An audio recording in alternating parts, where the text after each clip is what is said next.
Киттин сүтүндө 50% май болот экен, 50% сүт болот экен да, белгилүү. Ошол кит суунун астында баласына сүт берген учурда ачса, ошол деңиздин суусуна аралашпай баласынын оозуна толугу менен сүт 50% жанагы жарым майы менен киттин баласынын оозуна кирет экен да. Бул Алланын рызкысы ушундай. Карасаң, деңиз кандай суу кысып турат, бирок качан сүт берер учурда ачса, киттин баласынын оозуна кирип атат. Ал эми биз ушундай суу жок жердин бетинде жашап атып, көп учурда рызкыбыздан кыжалат болобуз да.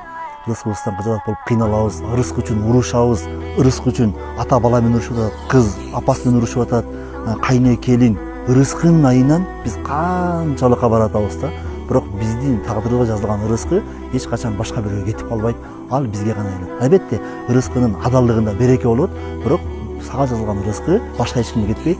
Биз эгерде кээде Алла Тааланын алдында туура эмес жашай турган болсок, рызкыбыз кемейиши мүмкүн, берекеси качышы мүмкүн. Бирок жакшы туура жашасак, Алла Таала ошол рызкка береке дагы кошуп бериши мүмкүн. Рызкы береке менен. Бирок бизге жазылган рызкыны башка инсан жей албайт. Ошондуктан биз рызкы деп таарынышпашыбыз керек. Рызкы деп башка бирден акса келбешибиз керек.